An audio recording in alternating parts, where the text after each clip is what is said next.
Hey, HT family? Don't want to watch ads but still want to support your favorite channel? Here's a great solution. It's a win-win. Super easy. You can support us by using the Super Thanks button and help us keep making the videos you enjoy. By clicking the Super Thanks button, you can send a tip and your comment will be specially highlighted. You can also support us by watching ads for at least 30 seconds. Your support helps us keep sharing the videos you love. So, next time you're watching our videos, don't forget to use Super Thanks or watch the ads. Every contribution counts, and thank you all so much. Hello and good morning in Europe. This is the Pacific Grand Prix and you're watching it live on Eurosport. John Watson and Allard Kalf, and a race that will start in about 13 minutes time. And you're watching Nicola Larini standing in for Jean Alesi. And John, it's 26 degrees in Ida at the Tanaka International Circuit. And that is probably what the drivers didn't want, because it's going to be a physical race. Well, with that kind of temperature, I think most of them would have been happy to be at the beach with a bucket and spade. But they're stuck here at Tanaka International. They've got 83 grueling laps ahead of them. We're going to have pit stops by the gross, I think, because while no one is openly saying what they're planning on doing, certainly the recommendation that Goodyear have given us is that expect a minimum of 2 stops per car, and possibly 3 is going to be the average. And there may well be somebody who finds they've got a spare set of tyres lurking that are going to be that little bit better, and they may make 4. Now, the reason behind all this is the nature of the circuit, the horsepower Grand Prix cars are generating, and the fact that there isn't any traction control, or so we're led to believe anyway, this year, as we've seen in previous seasons. And it's just simply that the performance of the tyre is being overweighed by the level of grip plus the amount of energy going into those particularly rear tyres. So expect to see a minimum of 2 stops per team, and more likely 3, and a friendly wave from Rubens Barrichello as he clambers aboard. And man in the points in Brazil, 4th place and 3 points, and hungry for more. Well, if we have a look at the grid for this Pacific Grand Prix, John on pole position for the 64th time in his career, it's Ayrton Senna. On the right, on the left-hand side of our screen, is Michael Schumacher. And although the left-hand side of the circuit is supposed to be the cleaner side of the circuit, because that's where the cars are driving, that is where pole position is, Ayrton Senna tried to get it to the other side, because on the right-hand side there's supposed to be more rubber down from a dragster that's been practicing out there. So Senna tried to get pole position to the inside, but they said, no way, you're on the outside. In the old days, one was allowed to choose where you wanted to have your pole position. These things are now determined in higher authorities than that of the driver. But he still has got certainly a length advantage over Schumacher. That is the privileged pole position awards you.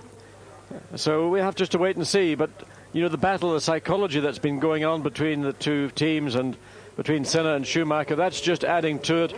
And I'm quite certain Schumacher feels, well, I'm on the more ideal starting line. I'm not quite as far up as Senna. Well, we will know very shortly what the outcome of that little difference of views is regarding starting position, because whoever gets into that first corner first, certainly up until the first pit stop, ought to be able to control the outcome of the inaugural Pacific Grand Prix. Then we go to the second row of the grid, while we look at the third row with Gerhard Berger instantly. Damon Hill and Mika Häkkinen. Hill in 3rd, Häkkinen in 4th, and Mika Häkkinen, John, a man who's left foot braking in his twin pedal McLaren, and reckons there are 5 points on this circuit he can overtake people.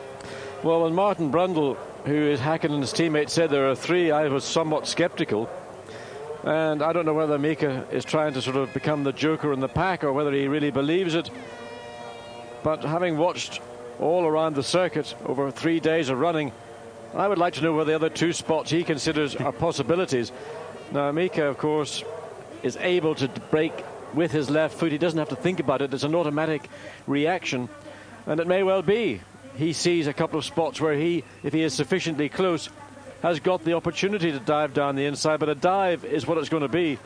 And I'm not quite sure whether the car that he is going to pass will be aware that Häkkinen might well consider that particular spot on the circuit a realistic overtaking one. Third row of the grid, Gerhard Berger and Martin Brundle, both experienced Grand Prix drivers. And Martin Brundle, well, he's never won a Grand Prix yet. Gerhard has, but Martin, well, a master of races like this. Who knows how many pit stops Martin will be able to look after his car, look after his tyres. Well, the Grand Prix that he came closest to winning was Canada 92 when he was at Benetton with Schumacher as his teammate. And that's always been a little bit of a lottery in terms of performance, fuel economy, tyre wear. This is a race, again, it is a lottery. Nobody knows what's going to happen. The best guesstimates that we've got are that there is going to be a very, very busy pit lane. Who knows, maybe Martin Brundle, this could be the day he's waited over 10 years for.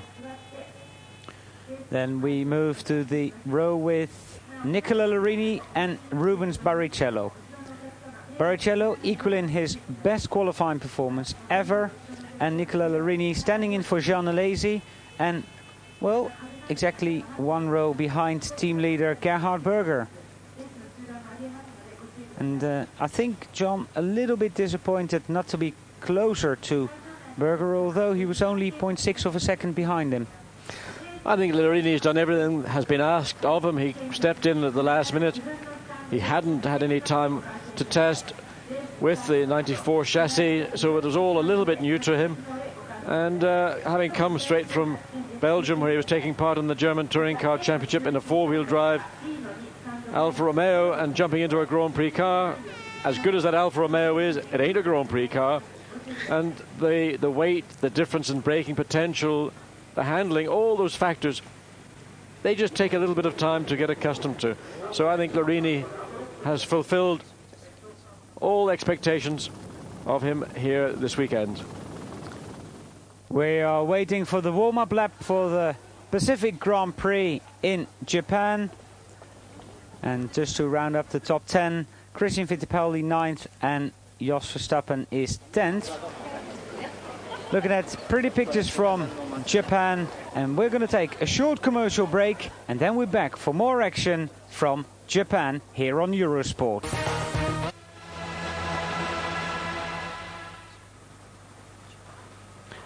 The Pacific Grand Prix at the Tanaka International Circuit, Aida, Japan. We are waiting for the warm-up lap for all 26 drivers, and then it is 83 laps around this twisty circuit.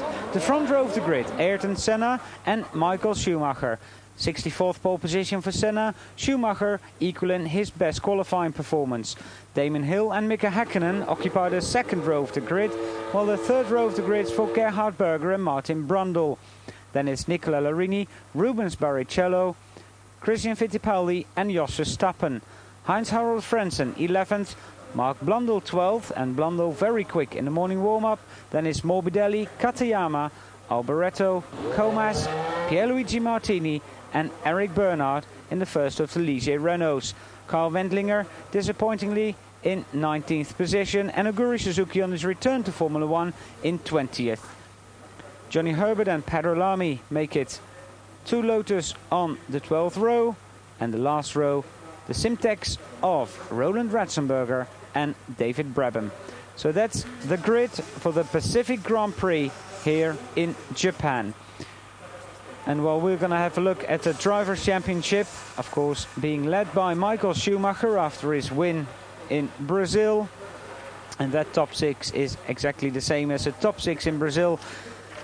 Of course, this will be followed by the Constructors' World Championship, with Benetton leading that by 4 points from Williams Renault. John, 83 laps around this circuit. It's going to be very important to get the start right, because after that, until you get to the first pit stops, I don't think a lot's going to change. Well, there'll be a little bit of shuffling and scuffling, I'm quite sure, on the opening lap, and of course on the run down into the first corner, appropriately named. But once the lap has been completed and things begin to settle down, I'm quite sure that in many people's minds the safest place to try an overtaking manoeuvre is going to be at pit stop time, and anticipating a minimum per car of 2 stops and more likely 3, and possibly in the case of some people who are a little bit less delicate with the right foot, 4 stops. Well, I think the strategy of the race is going to be very much in the hands of those engineers who are sitting with monitors and computers, deciding at what point they consider to be advantageous. Now, it doesn't always follow that the stop for tyres will be a stop for fuel, but one assumes the logic of doing so will follow. The grandstands being nearly sold out. 45,000 people are here, of a possible 50,000 spectators that can get to the TI circuit. It's around 26 degrees and there's a little bit of wind. The engine is being started, the pace cars, we can see that in front of the field. And anytime now we should get a green flag, and then Ayrton Senna will lead the field away. Well, one thing about this Pacific Grand Prix, the drivers better get to like it, because they're going to be coming back in the future. There's been an agreement reached between Bernie Ecclestone and Mr. Tanaka, and we're going to see Grand Prix racing at this Tanaka International Circuit certainly over the next 3 years, with an option for a further 2, and that was something announced over the weekend. So boys, whatever it's like for 83 laps, it's going to be like it over the next 5 years as well. Oh, there they go for the warm-up lap. That car is a bit dangerous. Well, Mika Häkkinen got slightly caught out. What Michael Schumacher did was do a burnout literally on the grid. And of course the McLaren very quick off the line as well. Then Schumacher just backed off and Mika was looking for space. Maybe that was one of the overtaking points he was telling us about a little earlier in the morning. Oh, Heinz-Harald Frentzen in 11th position.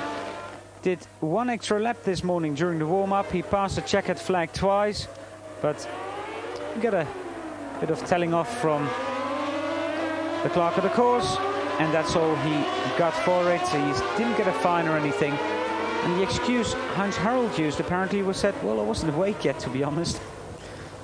Well, excuses like that in a sport at this level, I think, wouldn't be taken very lightly, but well, it appears that he's been able to get away with no more than a reprimand. And there we see the car streaming down through hairpin bends.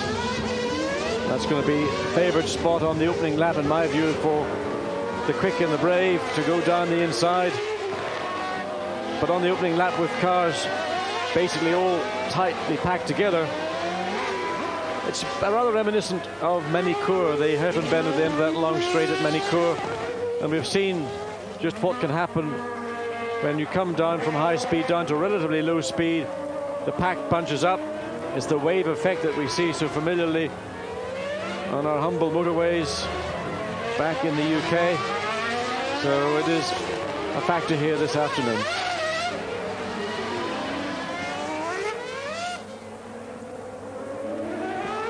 Well, Schumacher certainly trying to get energy and heat into his tyres. It's not going to take too many laps for them to come up to their optimum temperature.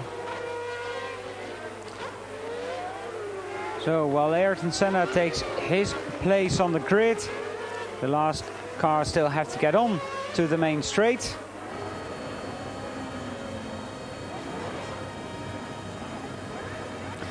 Well, this is going to be, I think, quite a long wait for Senna on pole, because as you see, the snake or the chain of cars is still coming around, making their way onto the start-finish straight.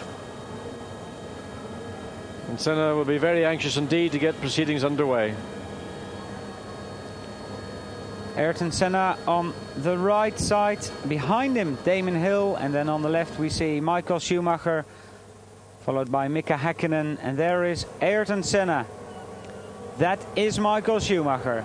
We're waiting for the man with the green flag, and then we can still see cars lining up on the grid. The green flag, then it's the 5-second board. First gear engaged, revs are up, and then red light to green light. The red light is on and the green is on, and who has the best start? It looks like Schumacher. Schumacher takes the lead, and Ayrton Senna. Ayrton Senna spins off again. No, he didn't. He was hit by Mika Häkkinen, and also, well, Nicola Larini involved there. And Senna is out of the Grand Prix. Mark Blundell also is a spinner. He may have lost his engine, but the Ferrari of Larini and Senna's Williams are out in the first corner. And that is all Olivier Panis and problems as well. That is all due to Senna's poor start. Schumacher got them in the initiative. Senna came across to the right to try and block him. Schumacher got away.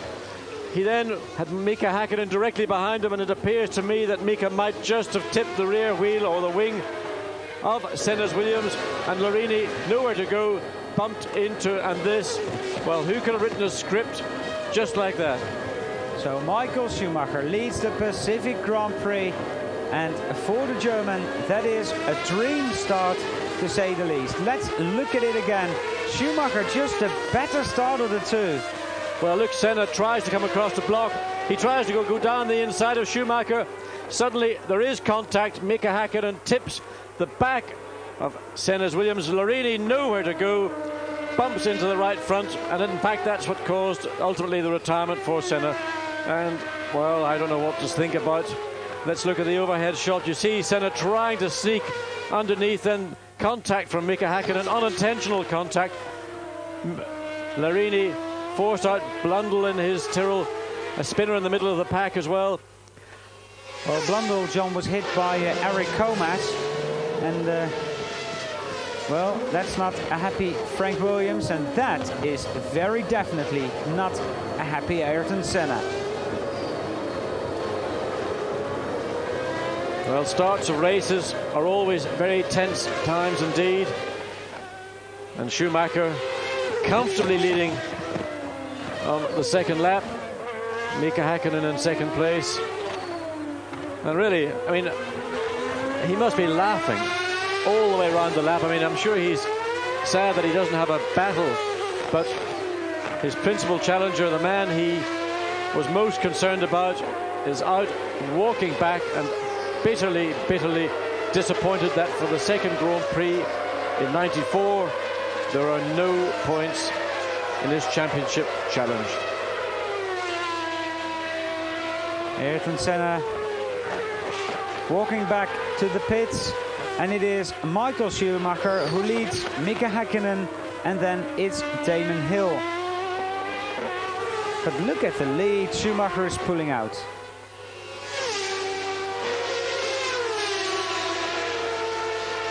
Well, that little battle at second is going to keep us, I hope, amused if we ever get to look at it. But already the lead three cars are significantly ahead of the rest of the pack.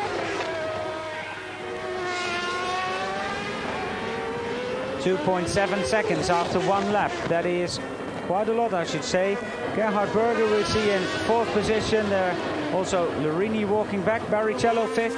Brundle in sixth place. So those are the people that are in point scoring positions at the moment. Looks to me like Barrichello really took a great advantage in all that confusion in the first corner, and to get himself into fifth place on the opening lap enables him to focus just on running up until at least the first of the many pit stops we're anticipating. Well, there we see Christian Fittipaldi and Heinz-Harald Frenz and Jos Verstappen. That is the three drivers fighting for seventh place at the moment. Well, the Japanese Grand Prix. If you can't have a Japanese winner, you might as well have a Japanese sponsor leading it. Well, it's very disappointing in reality to have had Senna.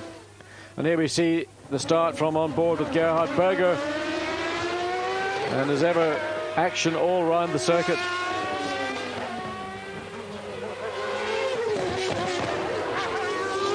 And Damon, the same point in the circuit where he had problems on Saturday, is in trouble again. Now, was that contact or was that just an error on Damon? And look at the traffic jam behind. Sauber's crawling all over Damon as he tries to regain traction. His tyres, of course, covered in muck and dust. Look, Verstappen through. Fittipaldi trying to squeeze through, or Morbidelli trying to squeeze through. Damon defending, saying, "Don't be stupid, guys. I'm only here because of a little error. I'm going to be past you when I get back onto the straight." Now, John, I wonder whether that was a little clash with Mika Häkkinen Damon had there. Well, if you've tagged one of them, why not tag the other one? I mean, make it a full house. Well, unfortunately, we didn't see the reason for Damon's position off the track. That may come in a replay in a moment or two. Nicola Larini, who gets another chance on finishing a Grand Prix in Imola, where he will be replacing Jean Alesi again. Alesi, who will probably be back in Monaco. Damon Hill, is he going to get a tow from Jos Verstappen? He is, dives down the inside, and no way. No, the nose looked very vulnerable on Damon's Williams. Jos Verstappen, quite rightly, shut the door. This is a race for position. There are no prisoners going to be taken. And in spite of this being... And Damon again well off the track. I mean, that is, I think, frustration. What he needs to do is just compose himself. Let all the blood pressure settle down. Breathe deeply and slowly. This is a long, long way. And again, you see how much time he's lost in his excitement almost to get past Verstappen. He knows that Verstappen and the Benetton Ford are capable of holding him up. He knows he's capable of lapping faster, but if he can't get the momentum to pass at the part of the circuit where his strengths lie, he's going to be held up. But take a lap, take a couple of laps, look at it, think about it, work it out. You've got more horsepower, you've got potentially more lap speed. You know where the opportunities are going to arise, and well, if you hadn't run wide out of Atwood Herpen or Atwood Curve, I think you'd have been close enough to Verstappen to do what you didn't quite succeed in doing the lap before. Well, he's closer now. He's diving down the inside and taking the place from Jos Verstappen. So Damon Hill on his way to Heinz-Harald Frentzen. But what a sensational couple of laps with Senna spinning off and also Damon Hill spinning out. Actually, the other way around. Well, I think Senna really was helped conclusively by Mika Häkkinen, and it's purely unintentionally, I'm sure. But as we were told, Mika reckons there are 5 overtaking spots. Certainly that was one of them, but I don't think it was his intention to pass. I think Senna was being a little bit ambitious in thinking he might just threaten Schumacher in that first corner. He had to back off because Schumacher had done so, and Mika's momentum just caused him to tip the rear of Senna's Williams, and as simply as that, he was out. Eric Comas being lapped by Michael Schumacher. Comas also held up in that first corner incident, and that car's got quite a lot of understeer coming through that left-hander jump. But the thing the car doesn't have is the transition to oversteer. The balance of the car, to me, looks pretty good in race configuration. Remember, the cars are running a heavier fuel load probably at most points than they have any point in the weekend, and Damon again using all his experience and skill and putting the Sauber of Frentzen one more spot down. Christian Fittipaldi is in his sights, and this may be, well, I'm not saying more difficult, but the footwork forward is pretty handy around the TI circuit. Damon, you see, using the car, the back end just stepping out on power. And that's going to eat in and eat up his first set of tyres very quickly indeed. You see the back of the car beginning just to drift out on the exit of the corner. That's the first sign to me that he's used those rear tyres harder, in my mind, than is ideal.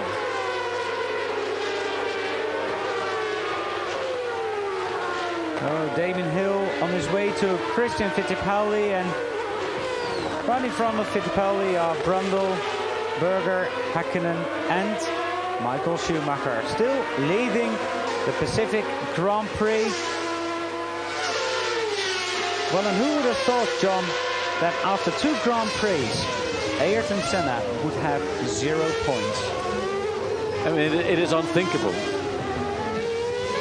Of course, there are 14 more Grand Prix and potentially 140 points available for Senna. But this championship, the complexion changed very dramatically indeed. By the time we got to Brazil, everybody had, I think, written the championship off as being a fait accompli for Williams and Senna. But this man, this team, the Ford, the new Zetec R Ford engine, were the dominant partnership. And I think the argument still is open as to whether Senna and Williams and Renault were good enough in the race to eclipse the performance of Schumacher, Benetton and Ford.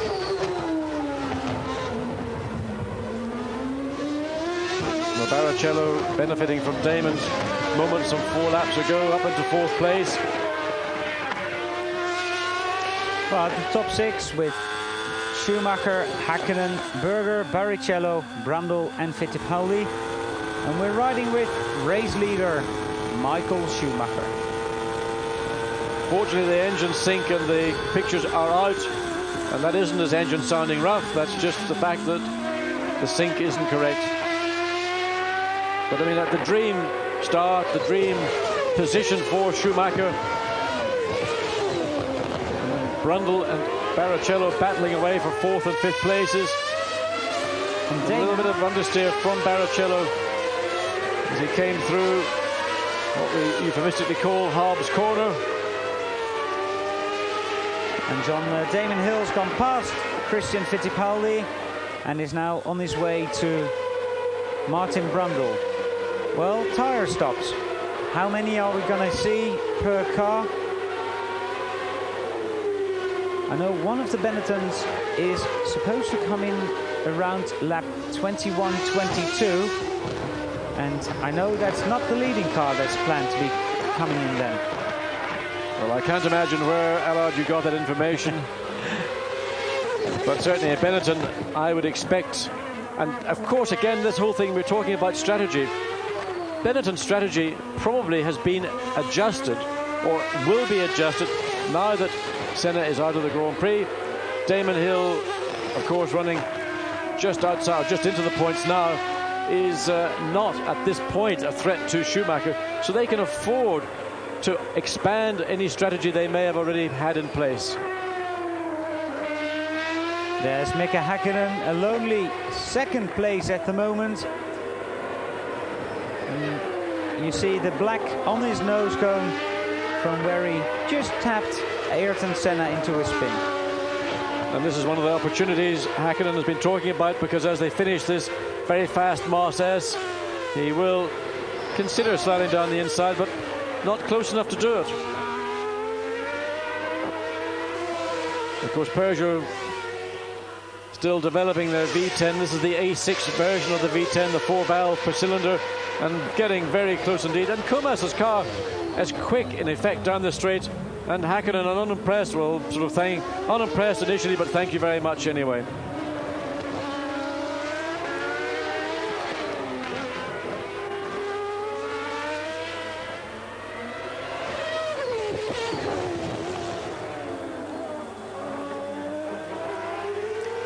Well, there's smoke coming out of that Peugeot engine.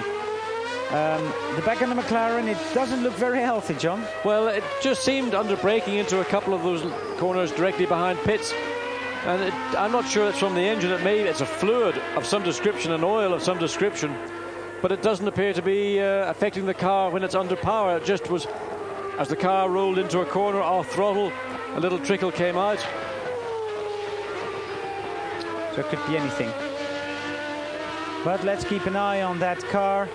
Let's keep an eye on proceedings of Damon Hill as well, who's right behind Martin Brundle at the moment. And Brundle, John, is one of the drivers that spent quite a lot of time running on the Goodyear B compound tyre. Well, McLaren were one of the teams that did have an allocation of B compound Goodyears, and whether they have chosen to run as a closely guarded secret, again, the teams are not giving this information away freely, because again, there's too much at stake. Well, no problem at all, as Renault Power goes face to face, head to head with Peugeot Power, and at the minute Renault has got it. So Damon Hill right behind Rubens Barrichello.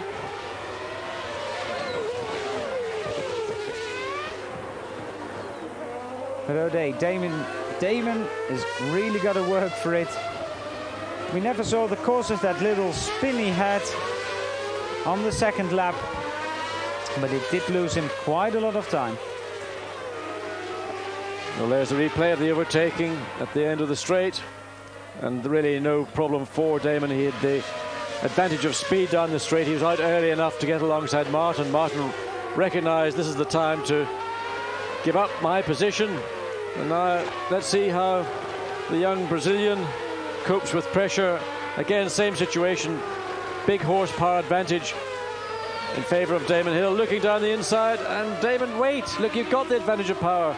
That isn't the best thing to do. You could have passed him comfortably down the straight. Nonetheless, a courageous move, and it just indicates the determination that Damon Hill has in his, and Barrichello just locking up that right front, under braking into the hairpin. Well, Damon doesn't want to wait. He's not in the mood for waiting. There's the next man on his calendar. That's Gerhard Berger, Michael Schumacher and Mika Häkkinen. The gap 9.9 seconds.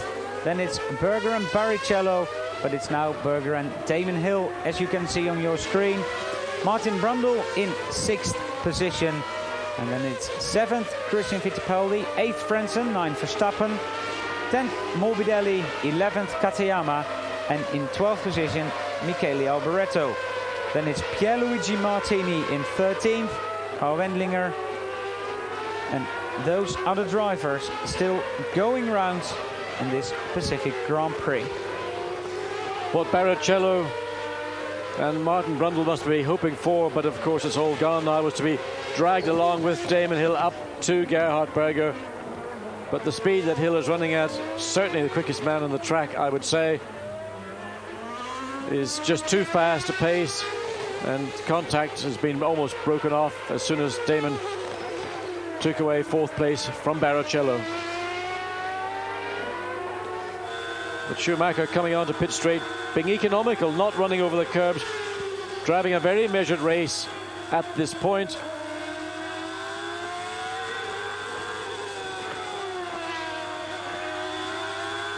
It's almost too easy now for Michael Schumacher. All he's got to do is just drive a race, make no errors. The team will have to call the pit stops when they think it's opportune. They want to come in when the pit lane is as free as possible. They don't want to have congestion. Again, as we mentioned and we saw in Brazil, places can be won and lost just in the space of a pit stop. Michael Schumacher being nearly a second a lap quicker than Mika Häkkinen at the moment. And there's, well, Oliver Panis following 2 Lotuses. And Lotus, John, the team is in trouble, we can say that safely. While Martin Brundle is now trying to take that position away from Rubens Barrichello. And that is Haas V10 power versus Peugeot V10 power. Well, Rubens went from left to right in his efforts to stem Brundle's attack, and you could see that Rubens, when he was halfway down the straight, had his eyes firmly planted in his mirror to anticipate what Brundle was going to do. Martin has not very much overtaking opportunities in this part of the circuit. Your best opportunity was on the straight.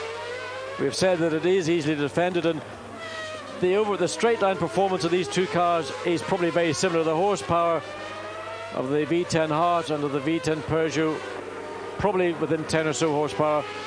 And it's just a question of who gets onto the straight. The best gets that run up behind, and but as I say, Barrichello had no difficulty, though it was, let's say, fairly aggressively defended. Now Martin going down to Atwood, and he's got to have a good exit out of Atwood and then try again, basically. Well, just getting yourself placed correctly. I think he's a little bit too far back this time. And of course, once, oh, Damon, Gerhard is not the person to play that type of game with. You've got, again, car advantage. It'll take maybe a lap for you to position yourself correctly. And who's that stop? One of the LaRousse. Well, there's an interesting duel here. It's for third position, which is currently held by the Ferrari of Gerhard Berger, and Damon Hill wants that position back. He held it for the first couple of laps, then spun off the circuit, fell back to 10th position. And we can see Gerhard looking in his mirrors. Well, they're both pretty hard nuts. Gerhard is the harder of the two, but Damon in this mood is, I tell you, as steely as anybody. And his motivation very, very high. And look, right on the rear wing as Beretto's car is beached on the curbing, and that's behind the pits, the section behind the pits. Now here's Damon. He's just going to draft by Gerhard, assuming that Berger's Ferrari isn't made the width of the entire straight. Well, Berger defending, going down the middle of the road, forcing Damon to take the long way around. And Damon is prepared to do it. He's going to go eyeball to eyeball. Can he make it down? And that's the corner where you spun. Don't, you know, just give yourself space. There's parts of the track where you can make it cleanly and easily, and there's other parts where it's a lot more difficult. And with Berger, it is never going to be easy anyway. So I think we've got to wait until we get through Atwood Curve again and onto the straight, and then see whether Damon can sell Gerhard a dummy or find a way around the inside, because I suppose that's the way he's got to go. Well, this is the first real opposition Damon Hill has had since the spin in the opening laps. Everybody else he's been able to handle very comfortably. But Gerhard has traditionally been a very competitive Grand Prix driver. He will not concede position. And Damon, you see this time further back, but no problem. He will run up and be quicker through the corner onto the straight.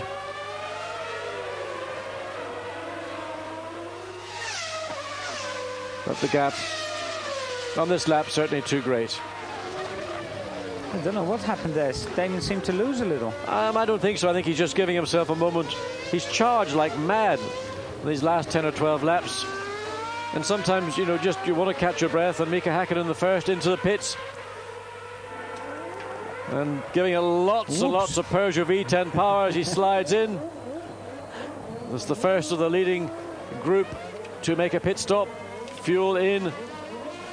4 fresh tyres on. And I suspect this is going to be a 3-stop stop. Mika Häkkinen now. I think the engine may have stalled. And yes, it has indeed. He has stalled the engine, and this is the problem with a multiple pit stop strategy. Damon Hill in also, and I'm not surprised because Damon's, and I think that was probably the reason he may well have been on the radio to the pits. Häkkinen out of the pits. But, you know, all the advantage that he may have had by making an early pit stop completely out the window. But it's only the first of probably another 2 or 3. Damon, likewise, out like a rabbit. And now the gap, John, between Mika Häkkinen and Damon Hill has closed considerably because of that pit stop that did not go according plan. Well, the responsibility of keeping the engine running is with the driver. I know how difficult it can be in situations like that. It's a very stressful moment. They've got the clutch mechanism, of course, which operates off the steering wheel. It's not like a conventional car. There is no clutch pedal in the McLaren. Maybe a small problem with that. But all the advantage and hopes that Mika had after the opening lap are behind him. And he's going to have to work very hard indeed to regain. Oh, and again you see that smoke, it's just when he comes back on the throttle, having lifted off, little puff of smoke. Now that's indication to me that if it is mechanical, there's oil getting by the rings into the cylinder head, or it may just simply be there's a minor amount of oil sloshing around in the underbody of the car, and the G-force is just blowing it simply onto the exhaust, and that's what we're seeing. 10th and 11th there at the moment. Mika Häkkinen and Damon Hill, the two drivers that came in first for a regular pit stop, and now we've got to wait. Oh, and that's the end of Mika Häkkinen's race. Well, something has gone wrong for Mika Häkkinen, and it may be a legacy of his stop when he lost the engine, because suddenly he slowed down dramatically, and the drama is still with Häkkinen. He will be into the pits at the end of this lap if he makes it back. Well, he was in 9th position. He's not anymore. And oh, he seems...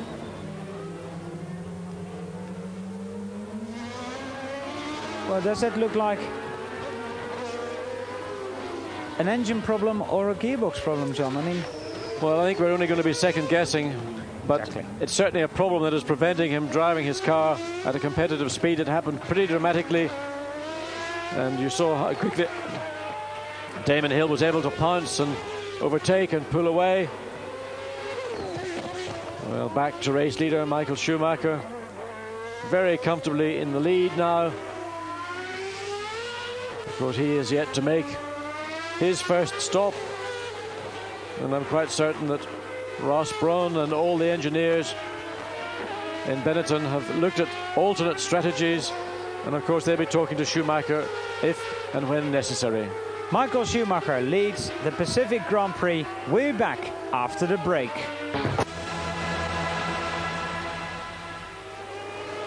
Michael Schumacher leads Gerhard Berger and Rubens Barrichello, Martin Brundle, Christian Fittipaldi and Heinz-Harald Frentzen.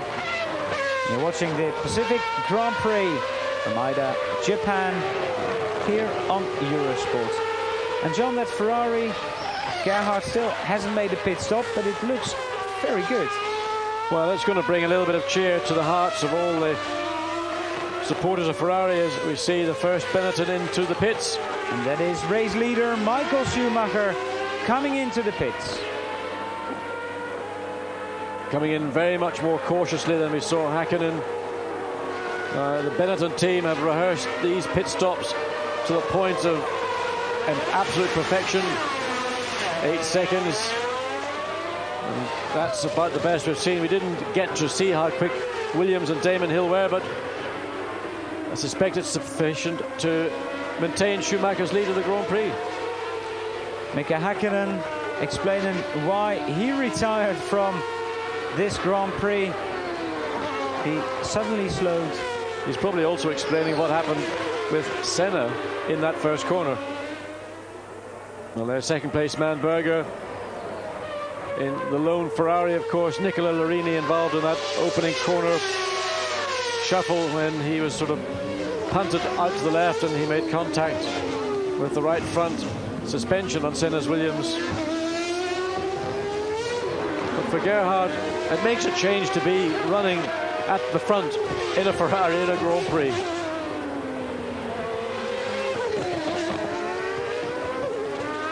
There's Schumacher. Well, he's got a 25-second lead and he can control the race the way we've seen Senna control races and other people. Like, it's not easy, but it's handy. Well, a cushion like that, as we have said, enables you or the team to do a number of different things. They can stick with the strategy, which was the predetermined race strategy. They can afford to alter it. At that first pit stop we've just seen for Schumacher, they may well have chosen to put in, let's say, slightly more fuel than what the original preferred amount would have been, or literally just, look, we've got a game plan, let's stick with it. We're under no pressure. We've rehearsed our pit stops back at Enstone in England. We've done them, I think, into the hundreds of them. The team are capable of doing it in the middle of the night without any light at all. just stick with what you have. Go with it. You've got a comfortable lead in the race. There's no car. The only possible challenger, but he's too far back, is Damon Hill. So there's no sweat at all. Even you could see how cautious Schumacher was coming up to put a lap on the Minardi. He just decided no need to pressure or push. Oh, and Guri Suzuki, Rubens Barrichello. Very late on the brakes, being pressured by Martin Brundle, and that is a race for third position, John. So those two, they're having a battle for the last 20-odd laps, and Barrichello still defending that position. Well, he's entitled to do so. But it's a good fight. It's one of the few good fights going on at the circuit at the moment.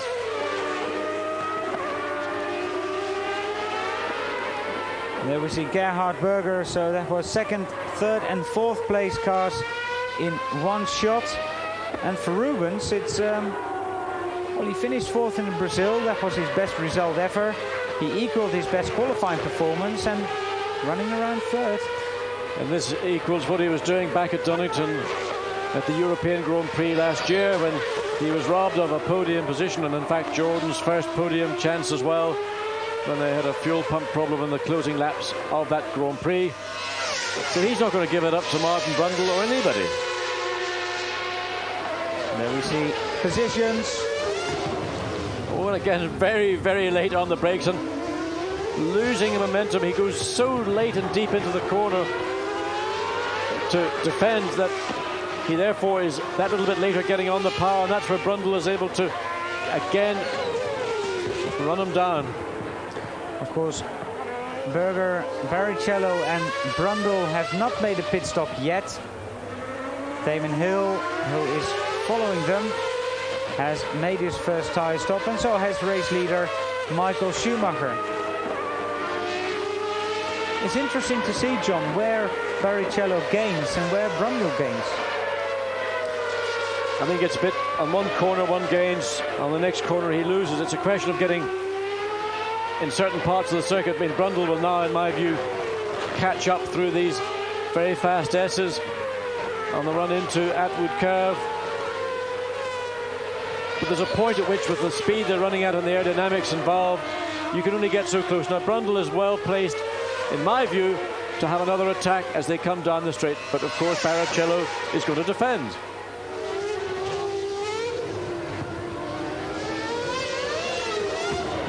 Rubens again late on the brakes, and there Martin a little bit quicker out of the corner, and there we saw a glimpse of Damon Hill. It was 5.9 seconds to gap the lap before, now 4.2 seconds. So Damon on a charge, still on that fresher set of tyres. And that's a big advantage, because he did use his first set very hard indeed, and his second set will undoubtedly give him a significant performance gain over Barrichello. And Martin Brundle deciding, I've had enough of this game. I think my best option is come into the pits, have my first tyre stop, and hopefully McLaren will do it faster, in his view, than Barrichello's team.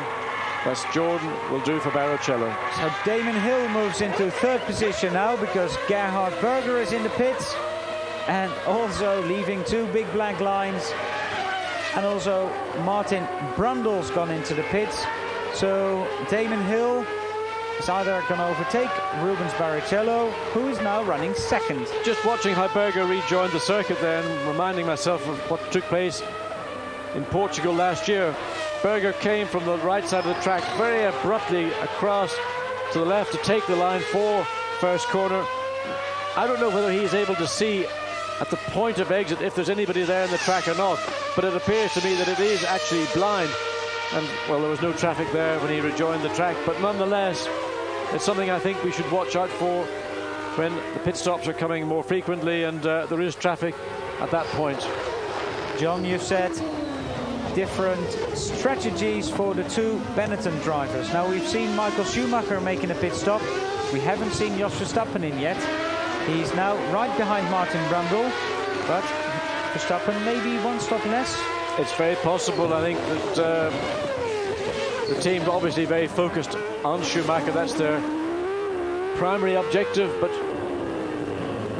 if that strategy did happen to go very badly wrong, well, they've got the option of Verstappen making one stop less, and literally nobody can predict, no team is able to anticipate what is going to happen over the course of the 83 laps.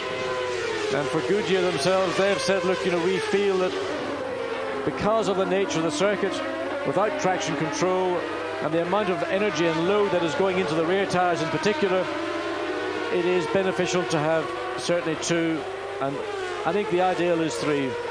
It looks like it's going to be 2 for Verstappen, 3 for Michael Schumacher.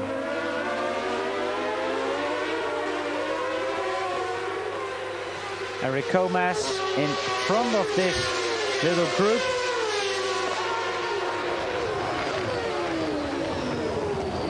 McLaren looks very good on brakes. It's been noticed it a couple of times.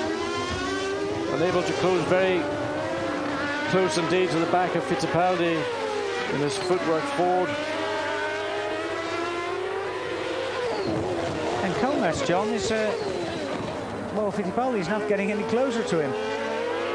No shame for Comas that he had that opening lap contretemps, because that car has been extremely quick at points and then totally disappointing. No one knows where the performance went. It comes and goes. And certainly now it appears to be about the same speed as Fittipaldi's footwork forward.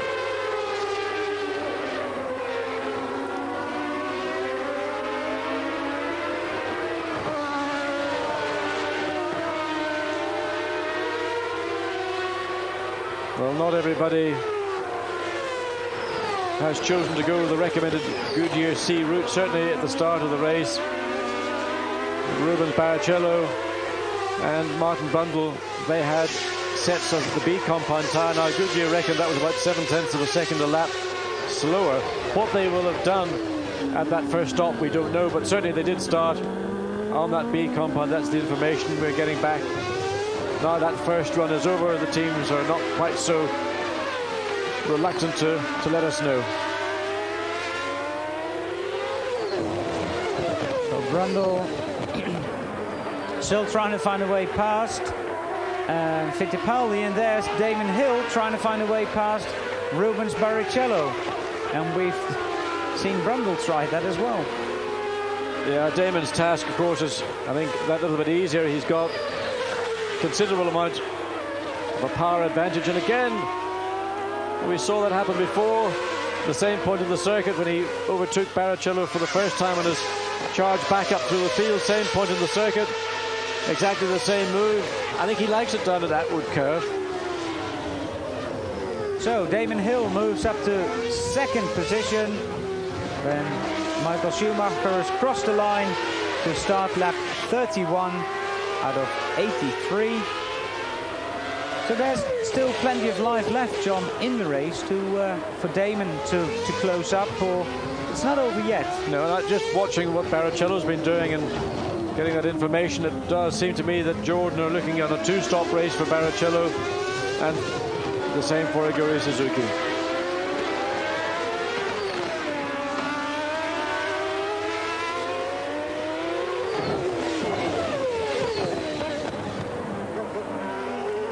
John, the thing that springs to mind when you look at all this is that the cars do slide a lot more than they did last year.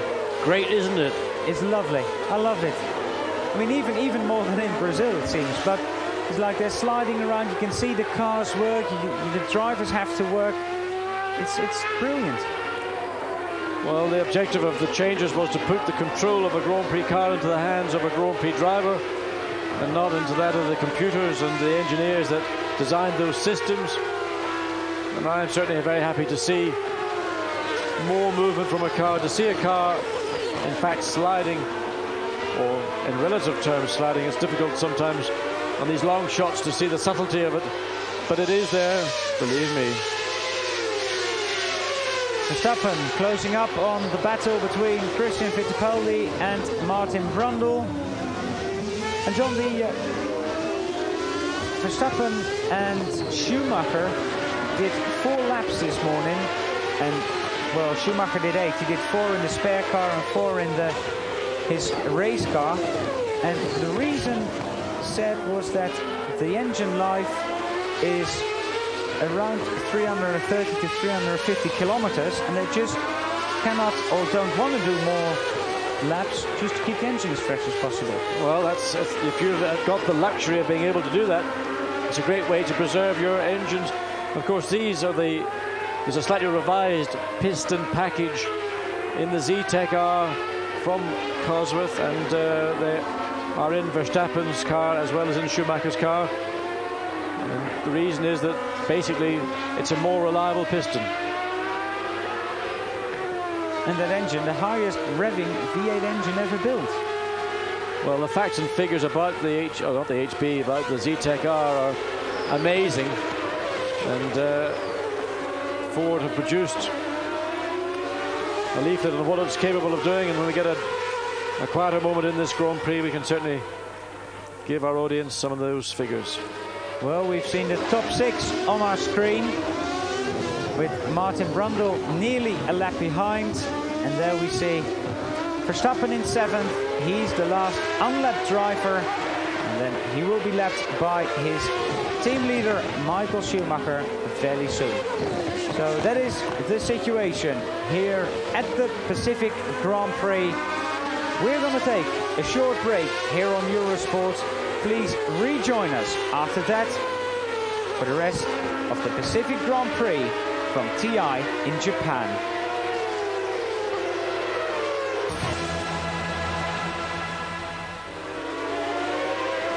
We are with, there's Jos Verstappen getting very sideways, but I was going to say welcome back.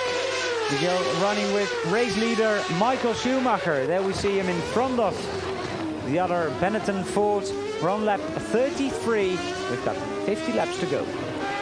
Indeed, and a little bit of traffic ahead for Schumacher to negotiate his way around, and he just had put a lap on to his teammate Verstappen. Verstappen not a stopper yet for a fresh set of tyres, and you could see the penalty for that when he got his right foot into it on the exit of Atwood. Back end steps smartly sideways, and I would imagine that Verstappen might think, well, this is an opportunity now for me to make at least one pit stop in this Grand Prix. Well, while we watch Michael Schumacher, let's try and keep an eye on Jos Verstappen. Schumacher. Martin Brundle, well, he ran very close as he came through there, and I wondered, did he actually run off the track, or is he back on there? You can see he got very close to Fittipaldi. He had to suddenly turn sharp right and get off the throttle and instantly drop right back. Michael Schumacher, of course, those are the little heart-stopping moments that you aren't able to expect, but you've got to be prepared for. But at least it made passing Brundle a lot easier. Yep. So Schumacher has gone past, and that's going to be... Well, that's messy. That is very messy indeed. There's midfield, back, tail enders all over the place. And Brundle sliding underneath. In, of course, one of the two Lotus. And Verstappen going with him, and we're on lap 34, and still Verstappen has not been in, so I would not be surprised, John. We're nearly halfway. Well, another 6-7 laps to go when we're halfway. And is Verstappen going to go for one stop? Well, Schumacher couldn't even out-accelerate Christian Fittipaldi as they came down to the end of pit straight. And Christian, I'm sure, isn't being uncooperative, but he is in a race, and he's fired up, he's charging. And Eric Comas in front, going round Roland Ratzenberger's Simtek. Very close. Well, if you look at those cars, John, there's a LaRousse, a Footwork, a Benetton, a Simtek, another Benetton. That's like Formula Ford racing. Well, this is the version of things that we were getting, that when you are closely bunched together, as we're seeing cars, in fact, it's very difficult to get past. You don't have that chance to run up to a car and carry your momentum past him. And that's the problem that Schumacher is faced with. He's got Christian Fittipaldi ahead of him. But I would think that very shortly the blue flags will be waved expressly at Fittipaldi to make him aware that race leader is looking to come through. But you can see an acceleration onto the pit straight, nothing to give and take. And Schumacher, John, is far enough ahead to bide his time and take his moment and maybe even lose a little time behind, you know, without taking any chances. I think he's got to be very cautious. It is a dangerous moment. And be careful, Michael. You know, Fittipaldi is not conceding the corner to you. You've now got a chance to pick up the draft. Hand out of the cockpit, wiping. Well, that's Fittipaldi's hand out of the cockpit, wiping his visor or tearing away one of the blip-offs. And all this is frustrating, and it's also hazardous because it's so easy to lose your control. Oh goodness, all this messy. This is unbelievable. And looking backwards from Fittipaldi's car now, Schumacher. Oh, and Brundle. Oh dear me! I tell you, talk about a traffic jam. So Brundle took advantage of Schumacher's move, and Fittipaldi, and in the course of doing so, almost had contact to the back of Schumacher. You know, you can't be too careful, and it's not always in your own hands either. And now Verstappen has the task of trying to pass Christian Fittipaldi, but of course that is a fight for position.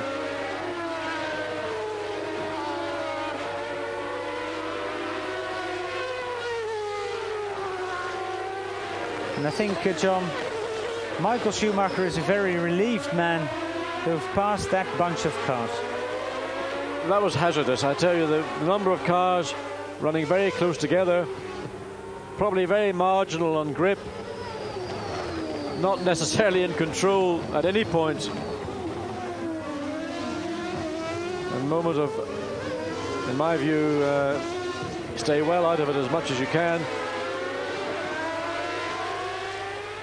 Martin Brundle, incidentally, now keeping up with race leader Michael Schumacher.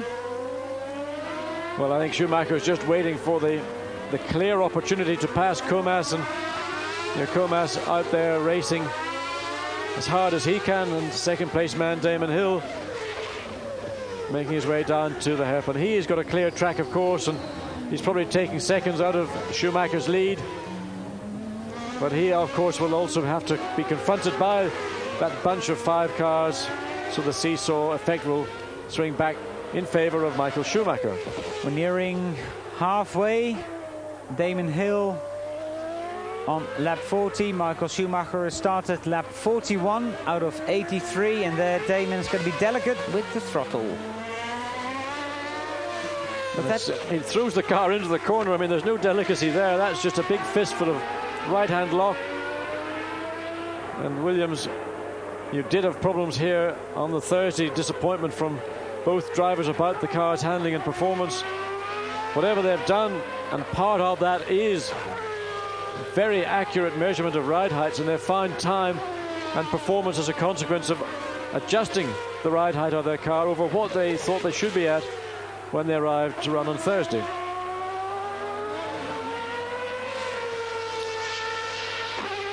there he is, Damon Hill.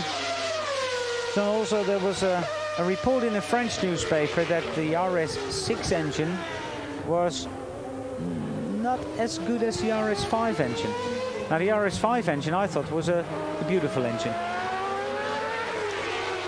Well, I think it's difficult, maybe if the analogy that was in one of the French newspapers, that the RS6 is disappointing in comparison to RS5. I think part of that may be due to the change in throttle mechanisms. When you had fly-by-wire throttle, you had the perfect throttle mechanism for a modern Grand Prix engine. Going back to the days of the ARC, where you've got a metal cable connecting the throttle pedal to the engine, you lose some of the functions that were a part of fly-by-wire throttle. And that, in my view, may be why instead of having an optimized engine at any part of a throttle opening, you don't have that with a throttle cable connected to the throttle slides or the butterflies or whatever it is in the case of the Renault engine. So I think it's more a function of the mechanism than the engine itself. With 42 laps to go, the gap between Damon Hill and Michael Schumacher is 34 seconds. And Damon's car was sliding a lot coming onto the long straight, the fastest part of the circuit. And I wonder, John, will he go and make another tyre stop? Well, I think you've just anticipated it. There are a fresh or a fresher set of Goodyear C compounds ready and waiting for Damon, and the entire focus of the team is on Damon Hill, the man who finished second in Brazil, currently running second. And he has eaten into Michael Schumacher's lead, and he's decided this is the time for that second pit stop. Running very close past that Armco. So well, certainly more prudent in his entry to the pits than we saw from Mika Häkkinen much earlier. Very good stop from Williams' team. And that's a good strategy, I think. He's still got second place, just in front of Gerhard Berger now. That gap was 18 seconds, so all in all, Damon has not lost quite a lot of time. He's gotten in and out and retained position on fresh rubber. He can now again charge. The only fly in his ointment is going to be that gaggle of cars that delayed Schumacher for some 5 laps. And I think Schumacher will try and put as many seconds between himself and that group of cars before he himself might decide to make a second stop. He will not want to come into the pits, have a second set of tyres fitted, and then find himself in the midst of that battling group of 5 cars. The gap now just over 50 seconds. Then it's Gerhard Berger and Rubens Barrichello. Martin Brundle still in 5th, and Christian Fittipaldi in 6th position. And they're followed by Jos Verstappen, Frentzen, Morbidelli, Wendlinger, Alboreto and Martini. That's the top 12. Well, Damon going past the Jordan on the main straight. And I think Schumacher has at least got to make one more stop, and Damon is not waiting for anybody, is he? He's definitely fired up. I've never seen Damon quite so possessed as we're seeing him here this afternoon. And he's not taken one prisoner so far, has he? He hasn't. It's a little bit like Monza last year, when he had that mishap on the first corner with Ayrton Senna, and then charged all the way up to the gearbox of Alain Prost. Now, can Damon Hill charge up to the gearbox of Michael Schumacher? He's got 39 laps to close the gap. So Damon Hill in 2nd place, behind Benetton Ford driver Michael Schumacher, in front of Gerhard Berger and Rubens Barrichello. And there is disappointment for the Japanese fans. Ukio Katayama is out of the Grand Prix. He blew an engine during the morning warm-up, and now he's exit. So Guri Suzuki is now top Japanese driver in the race. Well, Hill with a nice clear track again on a fresh set of tyres. Every opportunity to carve more seconds out of Michael Schumacher's lead, and Schumacher yet to make his second stop. We're going to take a short break here on Eurosport, and after that we'll find out whether Damon Hill can close in on Michael Schumacher. We'll be back very shortly. Don't go away.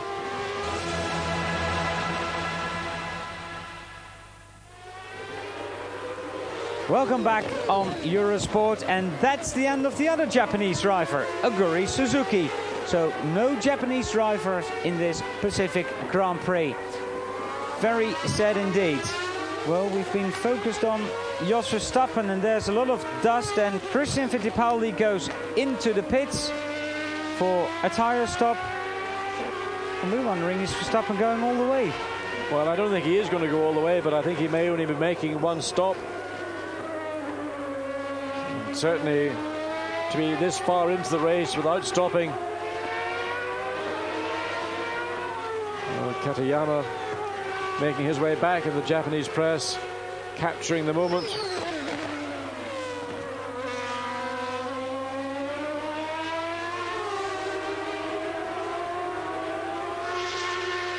Well, it's rather lonely now out there for Verstappen.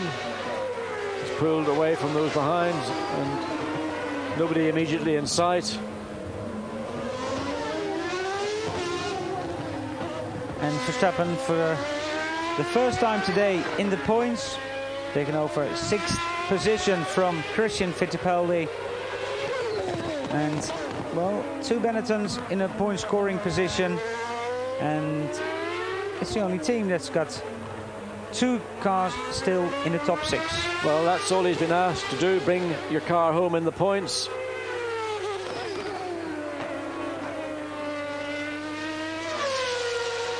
Well, the charging Damon Hill.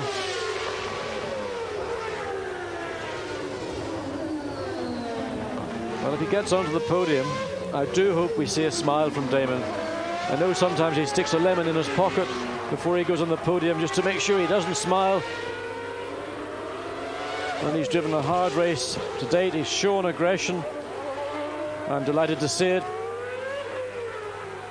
Still, in relative terms, a very inexperienced Grand Prix driver. And if it stays like this, he'll have a very firm 2nd place in the championship. Jean Alesi not scoring, and Ukio Katayama we saw retiring.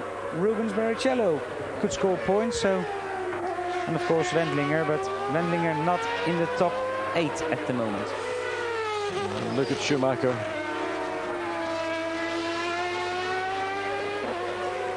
But that car really does look impressive as it swings through Mike Knight corner down into last corner.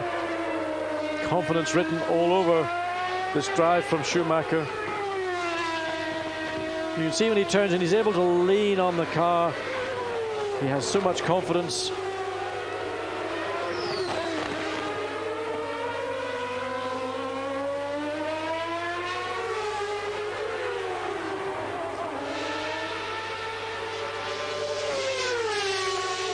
Schumacher. John, I think the Benetton team running a lot of downforce. I know we've said over the weekend, like, you run as much as you can, but the Benettons were not very impressive on straight line speed. Well, I think it's a combination on a circuit like this. Straight line speed is a factor if you can be fast onto the straight as much as it is in being fast in the straight. But if you're slow in a lap, well, then just put the wing on and find the correct, the balance, the compromise. And certainly the Benetton is a fairly, well, in fact, it is a high downforce package.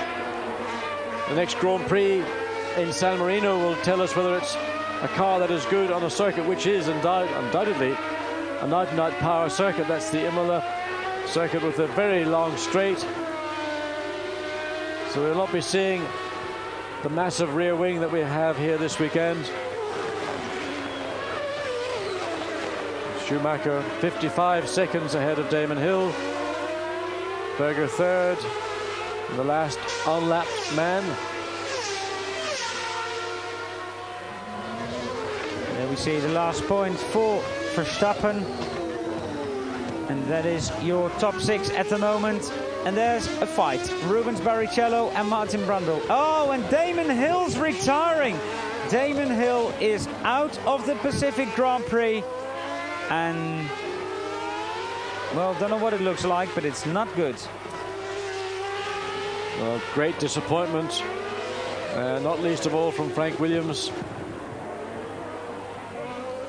I mean, Damon's tried very hard indeed after the 2nd lap spin he had So, well, when there's Jos, is it Verstappen or Schumacher? I think it's Schumacher in the pits. Yes, it's Schumacher in the pits. Well, I think he was probably literally called in the moment that the Benetton team were aware that Hill was out. Fresh rubber, more fuel. And, well, is this going to be the run now until the end? Berger over a minute behind. And that puts Barrichello up into third and Brundle fourth, and these two have battled away and no quarter given virtually for the entire distance to date. Of course, Jos Verstappen moves into fifth position in the last point, so for the moment goes to Christian Fittipaldi. Well, I did say before this Grand Prix that it would be a little bit of a lottery. I think Verstappen and the two Williams were the ones that we would expect to be the obvious winner, but from second place backwards, anything's possible, and it's still possible. Well, John, we keep saying it's a physically hard circle. Oh, and Rubens. Well, but Ratzenberger wasn't being maybe quite as quick in getting out of the way, and there was a small contact, left front, right rear. Shouldn't be a problem. But an aggressive drive also from the youngest man. Is he the youngest man? He is the youngest man in Formula 1. I think he's still younger than Verstappen, and there's no chance of Verstappen ever getting any younger than Barrichello, is there? Not really, John.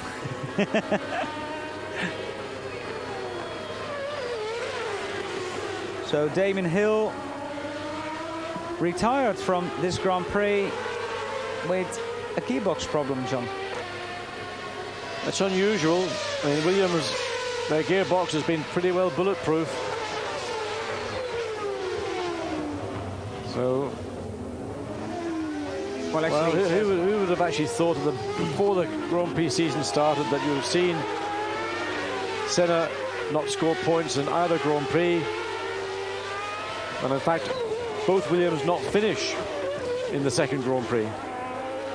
Exactly, and to correct that, I mean, Damon retired from transmission problems, John, and they did have problems with the diff on Thursday and Friday, so maybe it's not the gearbox but the differential, while Brundle goes into the pits for a tire stop. So Martin Brundle, the sole remaining McLaren. And John, the good thing, and that's a set of brand new tires going onto that car. Well, they had a few spare sets lying around, and those are probably B compound. And there's a second place man, Gerhard Berger. Jean Alesi at home. Well, fact, you know what you think when you're at home. Well, in fact, Jean Alesi is not at home. He's back in Italy working for Rai TV doing a commentary on this Grand Prix, but metaphorically, he is back at home.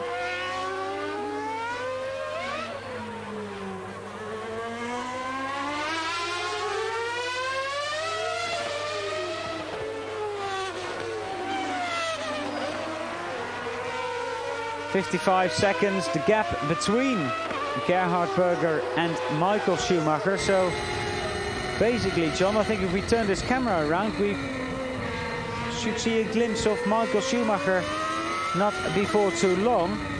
And as in Brazil, he's nearly got the whole field left. And that's not really any pressure at all. He's had such an advantage throughout the Grand Prix. Well, I have to say, the prospects for the rest of the year are looking better and better. And if Schumacher can remain in the lead of this Grand Prix, take another 10 points, that certainly is a gauntlet being thrown down to Williams principally. McLaren, who are hoping by the time they get to Europe that further developments of the Peugeot V10 engine will see them being able to run more competitively. And of course, at Italy and San Marino, well, Ferrari are always capable of having a very strong performance in front of their home crowd. Disappointment in that Jean Alesi will not be in that car. But Larini's performance here and given a bit more time with the team and understanding of the car, will support Berger very strongly indeed.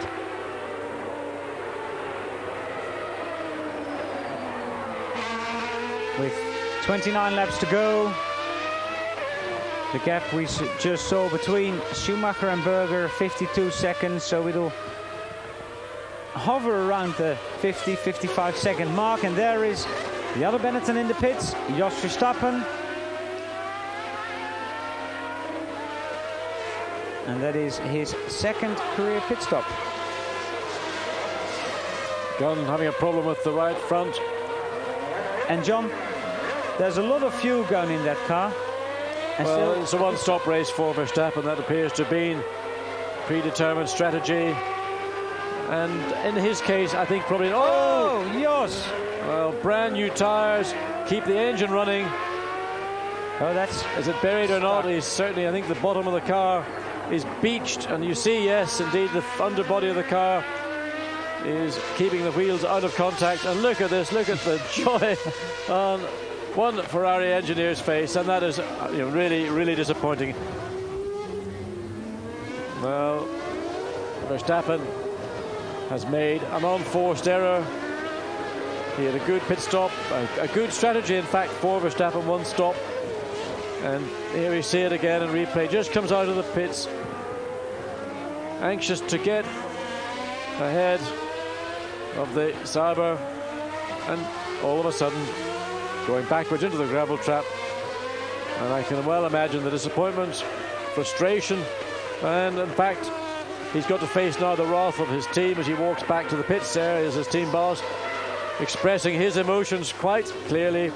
Flavio Briatore disbelieving, and maybe Verstappen deciding, well, I'll walk backwards to the pits rather than forwards. I think what's happening is the marshals are saying, listen, this is not the part of the track you should try and get across. Find a safer part. So Frentzen in the points, and let's not forget Heinz-Harald Frentzen in only his second Grand Prix for the Sauber team. The Saubers have been disappointing this afternoon. They've not really featured in certainly performance terms.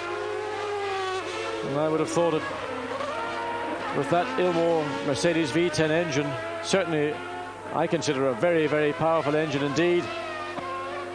The Sauber team not making, in my view, the best use of that power.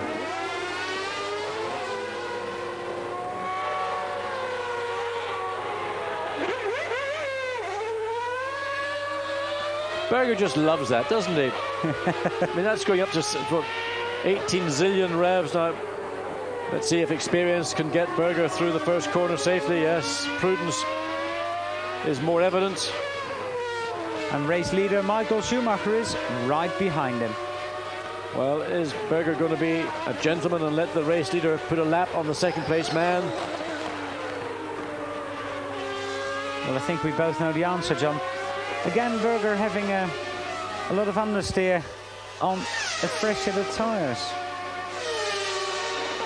Well, also remember there's a bit more fuel in the car as well.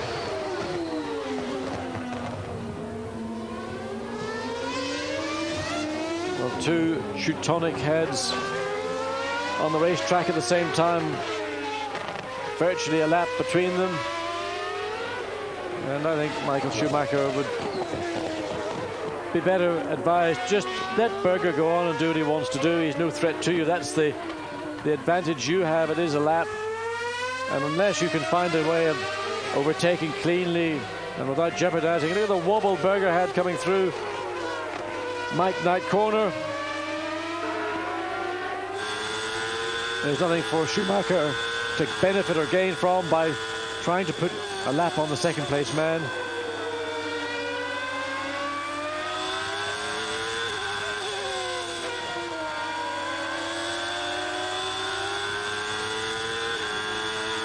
And that's the difference we see with Barrichello now between Gerhard Berger and Michael Schumacher. So Berger's got to go past Barrichello first, and Barrichello some 8 seconds in front of him.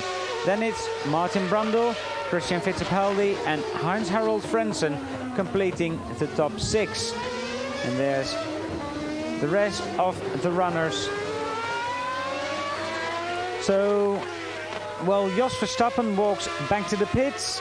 Rubens Barrichello is in second, John. That's an amazing performance, and Barrichello has driven hard throughout this Grand Prix.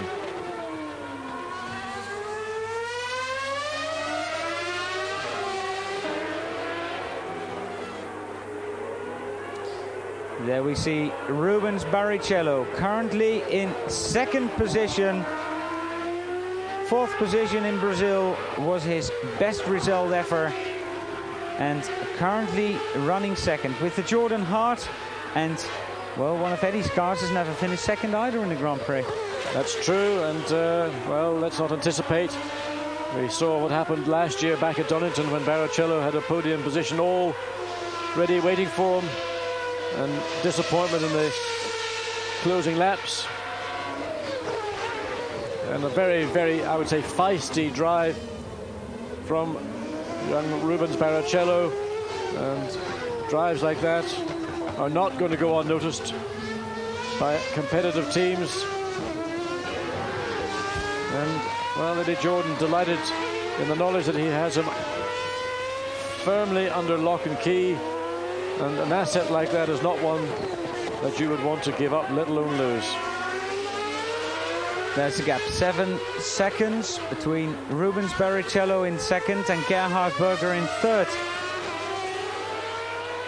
And we are in the latter part of this race, John, and if Barrichello can run till the end, I think we're going to see some pretty good racing between the Austrian and the Brazilian. Well, Berger does have the advantage of having fresh tyres, and I would expect to see Berger carve into that advantage Barrichello has. Jean Todt on pit wall, masterminding their particular strategy. I think the strategy is Gerhard, just get on and catch up Barrichello.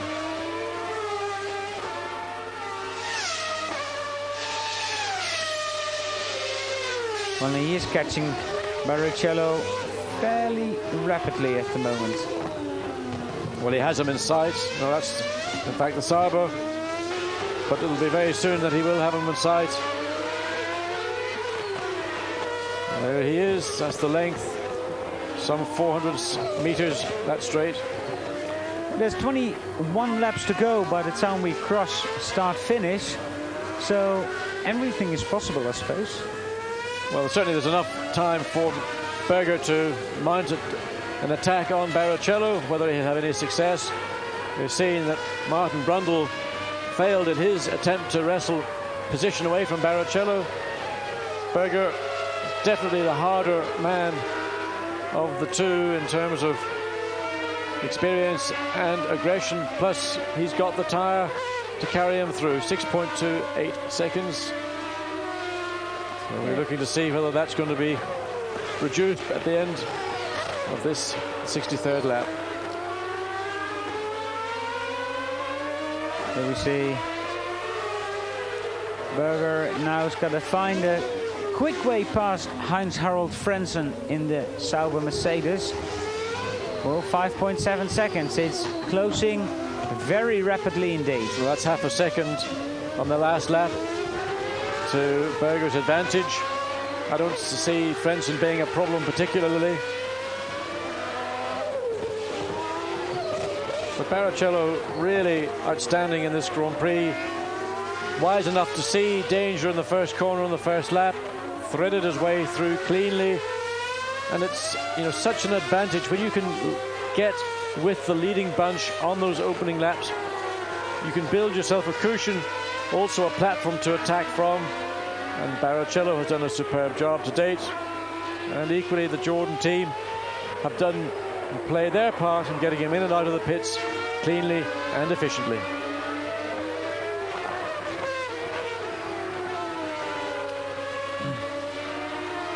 Well, for the second time this year, there's a Jordan Hart in a points scoring position. And also Ferrari, John. Michael Schumacher is leading. Michael Schumacher is probably going to win his fourth Grand Prix in his career. But then Ferrari's got Jean Alesi on the rostrum in Brazil, and it looks very much like Gerhard Berger is going to end up on the rostrum here. Yeah, and he would like a little bit more help. Well, Frentzen now pulled over to the right, let Berger through, but there was a challenge from Frentzen into the hairpin at the end of the straight. Berger charging from third, looking for second place. In time, in terms of time and laps, he has got the time. Well, I'm looking forward to the battle when it is joined, because Barrichello, this is the highest he's run in a Grand Prix, and he ain't going to give that away. Schumacher trying to pass Frentzen. And is he going to get... And there is Rubens Barrichello, his last pit stop, and he has stalled the engine. He's got to start the engine, and that is disastrous for young Rubens. The engine's fired up, and has he lost third place as well, or has he just lost second place? Well, again, maybe the heat of the moment. It's very easy with a modern engine. It revs so freely. The revs go up and down so quickly. But that has certainly cost him his second place. The pit stop and alone would have done that, but it was necessary because the speed at which Berger was hunting him down, it was inevitable. But third place now in serious jeopardy. And we're going to have to wait until this lap's completed. We'll hopefully find out where, in fact, Rubens has dropped back into.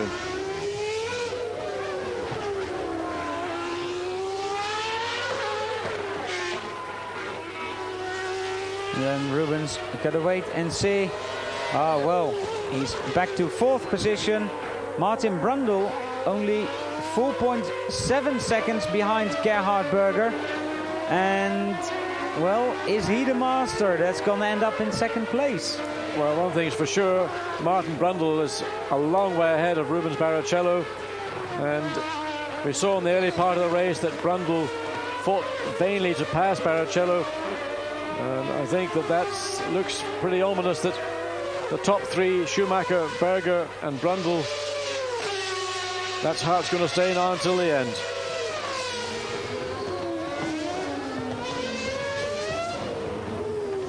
Well, Brundle soldiers on, and the Peugeot engineers will be very happy. And there we see the gap, 5.1 seconds. Martin falling back, but well, maybe that Sauber had something to do with it. Peugeot will learn a lot from this, John, won't they? They wanted to learn a lot in Brazil. They didn't have that chance. They certainly will learn a considerable amount this afternoon. And the work that is going on with Peugeot and more developments. And certainly I would anticipate when we get to Europe that they can afford to be maybe a little bit more adventurous in their approach to the development of the A6 and further developments of the V10 Peugeot engine. These two initial Grand Prix, they're a long way from base. The objective is, I think, to finish. Gerhard taking a chance there on fellow Austrian Roland Ratzenberger in passing him. And, well, he succeeded, but it was a brave move by Gerhard, I must say. Gerhard's never been short on bravery. At times it looks a lot worse from our camera position. The driver obviously has got a much clearer view and he can anticipate things much more so than what we see on our screens. Oh, that gap still. Oh, and there's Minardi off. Well, I think it's Pierluigi Martini. Yeah, looks like it, and that's on the outward curve. And yes, Martini and the car are going to be dragged away out of the gravel beds to safety behind the barriers. Minardi, John, the team that didn't really show the promise here it showed in Brazil, especially in the untimed sessions, and they struggled a bit. They certainly have, and when you consider that the TI circuit is a much smoother circuit, one that would have anticipated an even stronger showing. It didn't come, and They were strong tail-end runners, I think, is the best way to describe Minardi this weekend. There we see the top 4, top 6 with 2 footworks in the top 6. Christian Fittipaldi, Gianni Morbidelli. Then it's Frentzen, Wendlinger, Alboreto, Martini and Comas. Well, and it wasn't Martini anymore because he is walking back to the pits.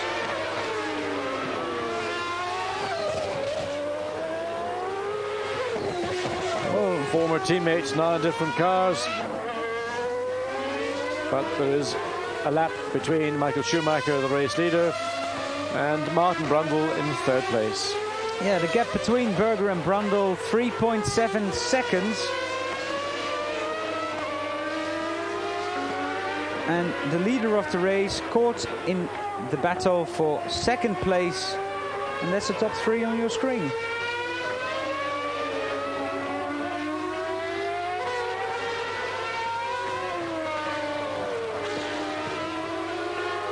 Now, would Schumacher get out of the way for Brundle, or at least sort of make sure he does not get involved in any fighting with Martin Brundle, John?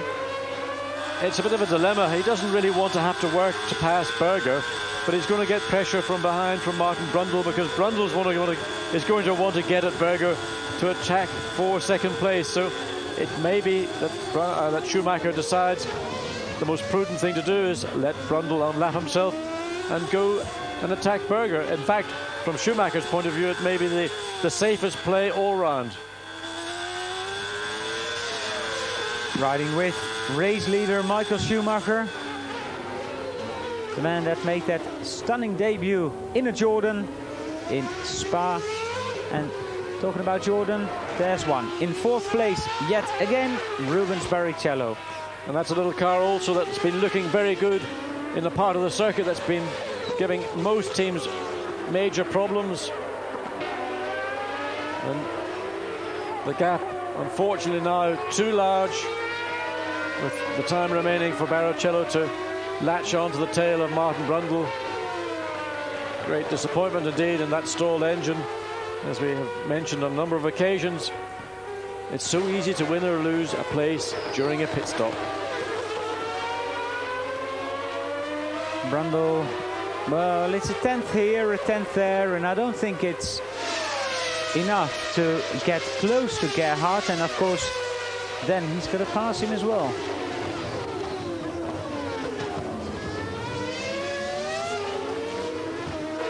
The 5th place man, Christian Fittipaldi. And another car engine combination that is going to give Morbidelli and Fittipaldi, I think, a pretty good season.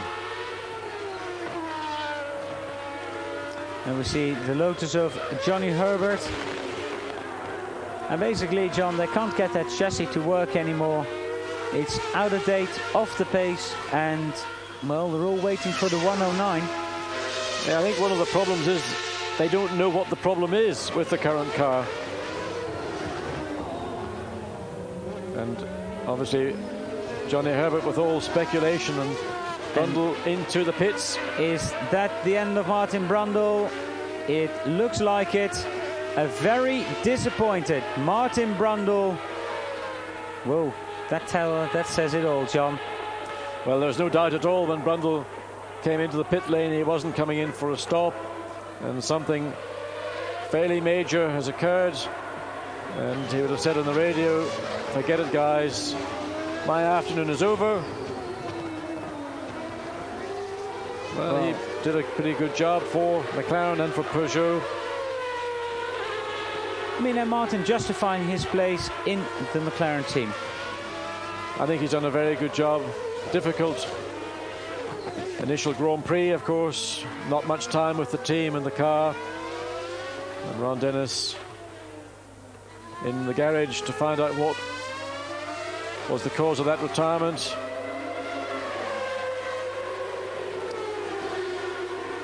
So Martin Brundle out of the race. That means that Rubens Barrichello is up to 3rd position. Christian Fittipaldi is 4th. And in 5th position, Gianni Morbidelli.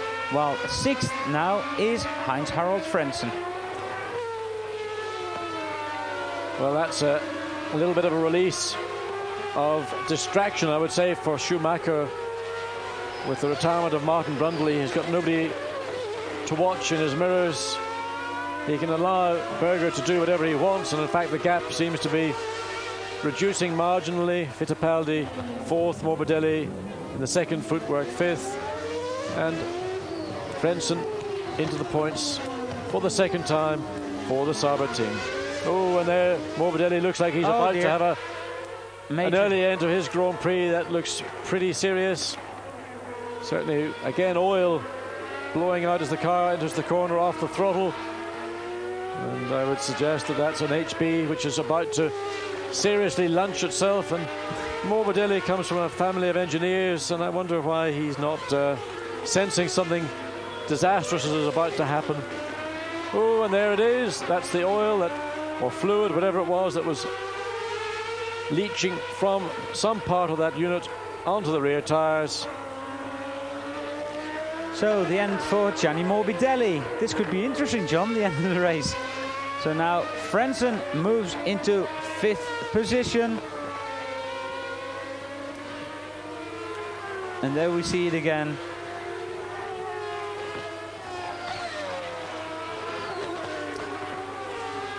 Well, it doesn't want to go no further. No, now they've got to get the car again pulled away to the safety of the barriers, and waved yellow flags down at Atwood Curve. And just really Schumacher now just marching time against the pace of Gerhard Berger in second place. And Martin Brundle, apparently, John, the message comes back, it's an overheating problem.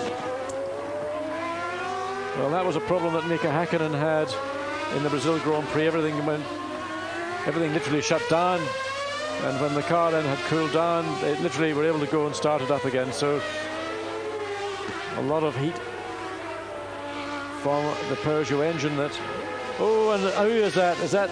Oh, it's not Barrichello, and that's Michele Alboreto in the other Minardi with the Sauber.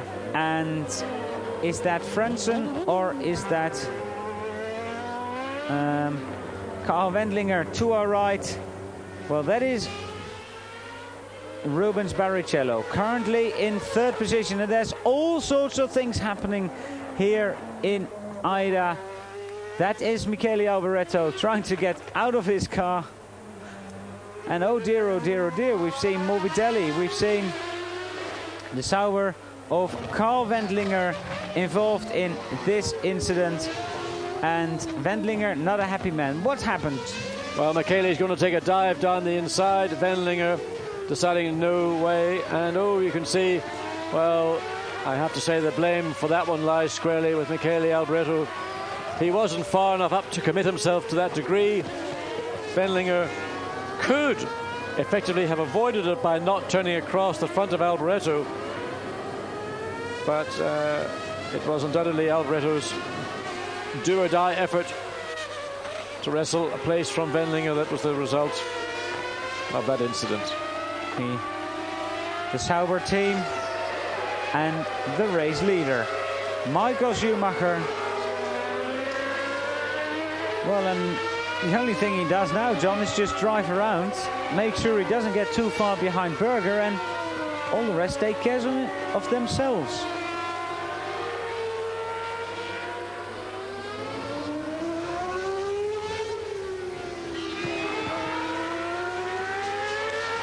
Well, my view is that Michael Schumacher is just running at the pace of Gerhard Berger. He doesn't need to go any quicker. Berger safely, securely in second place with Barrichello some 20 seconds or so behind. He's not under threat from Barrichello. And I would think that Schumacher very happy to stay where he is. Heinz-Harald Frentzen. John, if he stays where he is, he's going to score points in only his 2nd Grand Prix. Points for Sauber. He must be a happy man then. Yes, I think he will be quite pleased to be in the points, but having watched the testing performance over the winter of Sauber, to me they look to be the most likely team outside of the top 4 to challenge from that position. Here this weekend, they've not challenged from that position. What they've done is achieved a points position from reliability and from a fine effort so far by Frentzen. But I think they have to do better.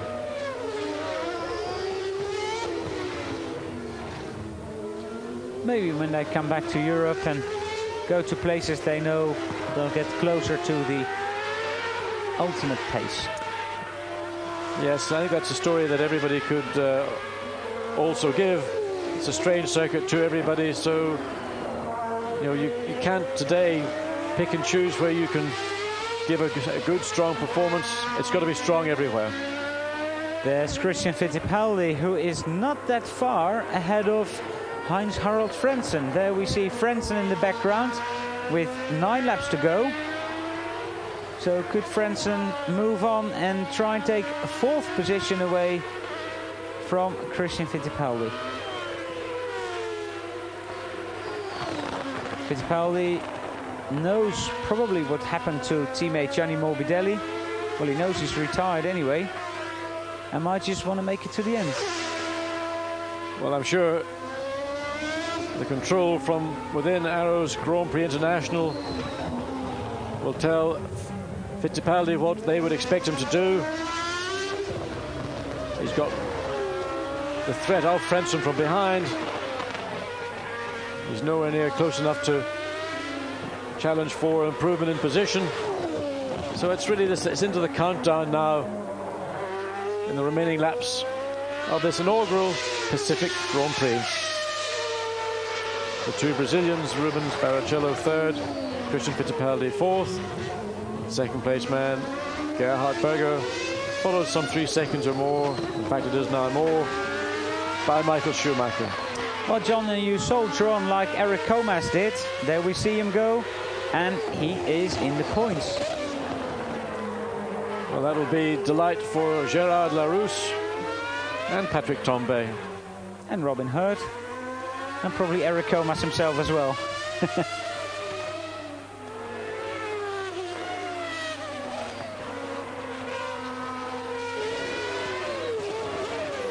There's Rubens Barrichello again.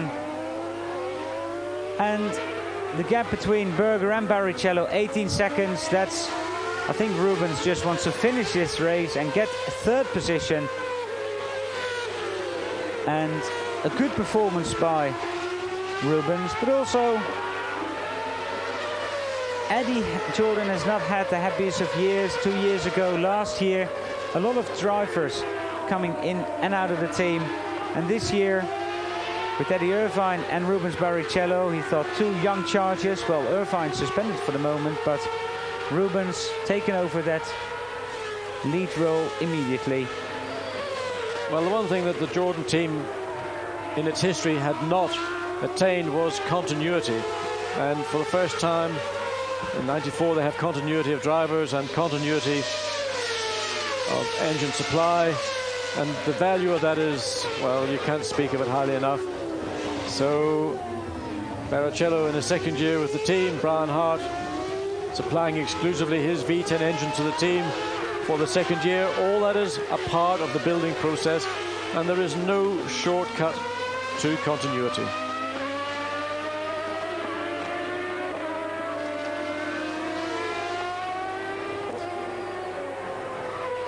And Eddie Irvine really watching the race at home, thinking, well, I should have been there.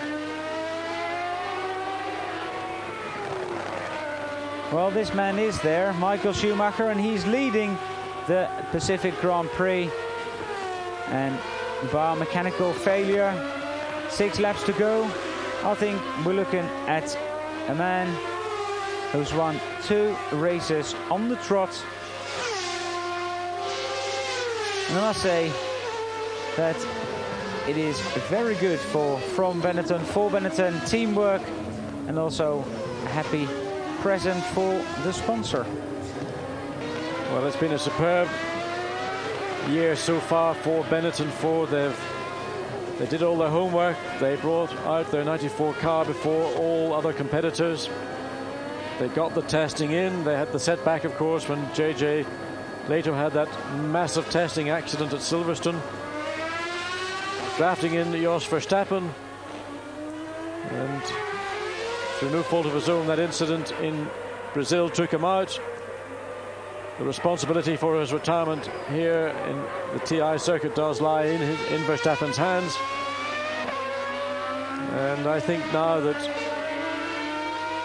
after 2 race performances, the team will be very keen to see JJ return to them and to build up the strength and depth that the team will look for when it comes to scoring points in the Constructors' Championships. Which they will be leading at the moment. But it's early days, John. As you said, there's 140 points to be scored in the remaining races of the season. There's 2 weeks for Imola, and well, in Imola, the McLaren of the Williams went very well a couple of months ago.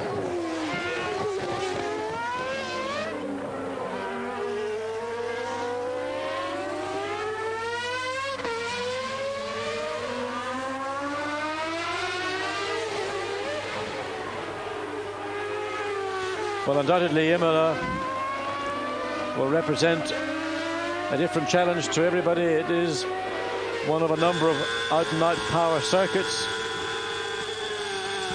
And, well, I have to say I've been very impressed and not a little surprised by the power and the performance from this new Ford Zetec R engine, and also, for that matter, for the reliability.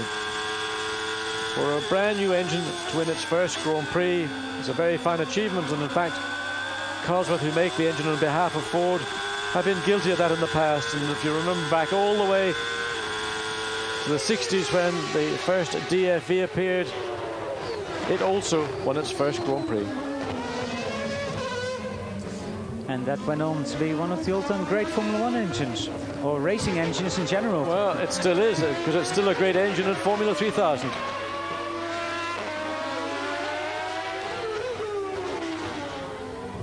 Rubens, who had a learning year in Formula 1 yet last year with Eddie Jordan, and the team gelled well together. He loves working with Gary Anderson, and Gary loves working with Rubens. Well, the guy is an outstanding racing driver. For someone so young, he's got the head of an old man, and I expect, as does Jordan, that their year is going to be productive. And certainly, as you say, in 92 and 93, lean years in terms of points and results for the Jordan team. But coming back to continuity, that's what it's all down to. Well, the Sassel, Jordan, Hart team members sitting back watching the monitor, their work complete for this afternoon, and enjoying the prospect of seeing their little hero up on the podium.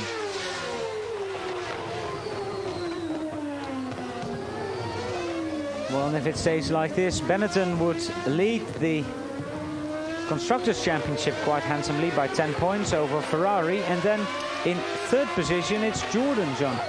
Yes, and I think whereabouts does Barrichello feature in the points? Well, he's got 3 points from Brazil, plus 6 is 9. Plus 4 is 7. So he'll be 2nd in the championship. That's not bad, is it? It's not bad. Not bad at all. That is very good prospects for the Jordan team and Rubens Barrichello.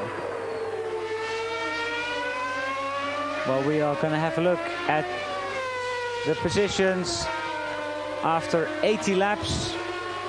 2 laps to go. There we see Barrichello and Fittipaldi both a lap down, and they're upholding the Brazilian honor at the moment. 5th and 6th, Frentzen and Comas.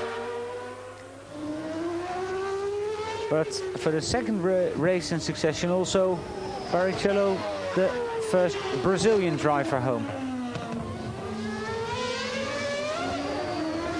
Now, he had tears in his eyes, John, when he finished 4th. And what's going to happen when he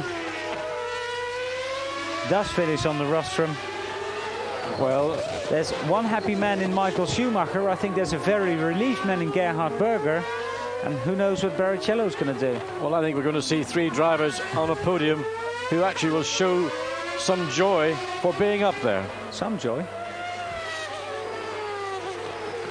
Starting his last lap is Michael Schumacher. Position 1 plus 74, nearly 75 seconds. Well, you can see the gap. And unless that Benetton stops in the next 3 kilometers, well, Michael Schumacher has won his 2nd Grand Prix in succession. Brings his total points to 20. And Gerhard Berger finishes in 2nd position. 13 points is the lead Michael Schumacher will have in the World Championship, and he has it over Rubens Barrichello, who then is in 2nd position. Damon Hill and Gerhard Berger will share 3rd place. But what a start to the season, John. Who would have thought this? Well, I always thought this Grand Prix would be a lottery. It has turned out to be the case, but certainly what I didn't anticipate was that Damon Hill and Ayrton Senna would not finish the Grand Prix. And in the case of Senna, it would end as dramatically at the first corner of the first lap as it did.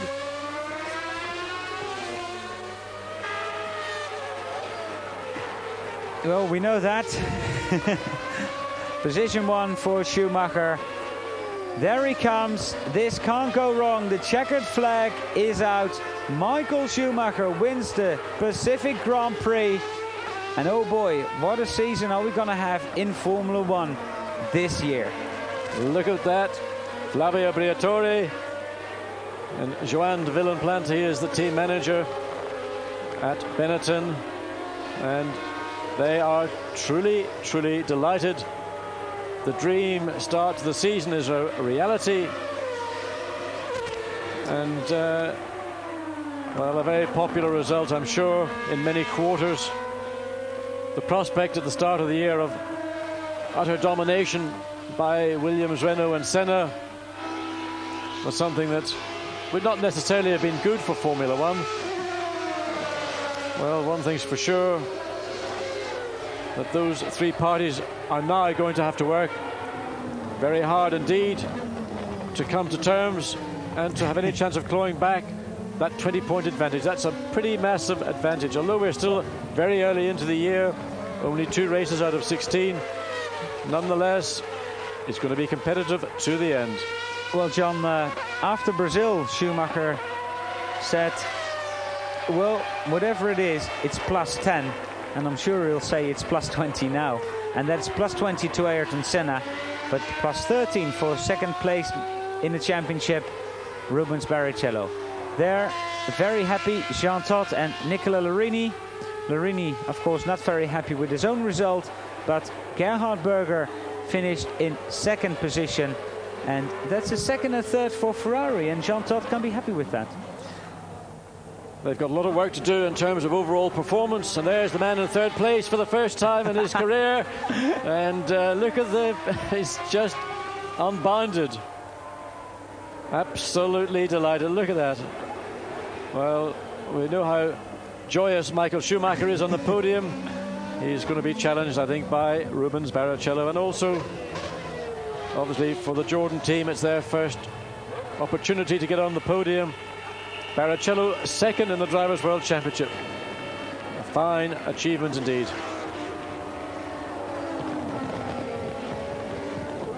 There's Christian Fittipaldi, the man that finished 4th, and that equals Christian's best result in Formula 1. Or actually, it is Christian's best result in Formula 1. Well, now there'll be the rush to the podium. And Gerhard Berger, who's sort of gone a little bit unmentioned, is, I'm sure, going to be delighted to climb up. It's a long time since he's seen a podium. I think, John, even from that long way back, you could see the smile on all Jordan personnel. And I think the whole of the Jordan crew will have a drink or two tonight. I think there'll be a few hangovers on the way home. I don't know whether there's very much Guinness or Irish whiskey on board the flight back to the UK, but whatever there is, it'll probably be Bailey's or something like that. Well, Berger making his way down to Parc Fermé. The car will be taken in, and the scrutineers then will go over it with a fine-tooth comb to ensure its eligibility. There's the results. First and second, Schumacher and Berger. And then it's Barrichello and Christian Fittipaldi. Hans-Harald Frentzen, congratulations on your first points. And Eric Comas, the first points for LaRousse of the 1994 season. Johnny Herbert again finishing in 7th position. As in Brazil, 8th Pedro Lamy, 9th Oliver Panis. And that 7th position for Johnny Herbert is more a case of just going round and round than being ultimately quick.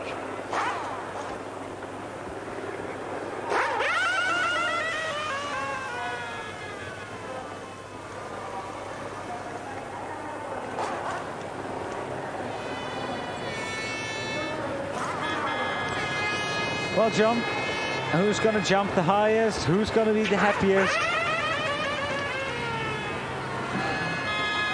I mean, it's there's a happy winner, Michael Schumacher.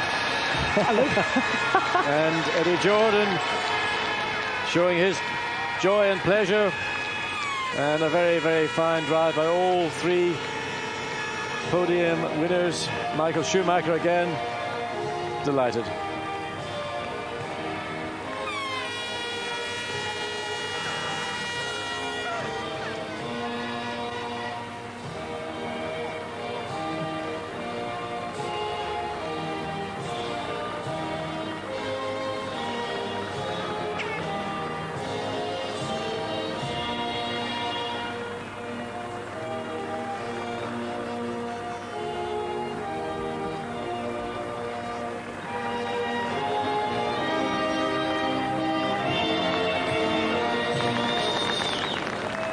And now for the winning constructor.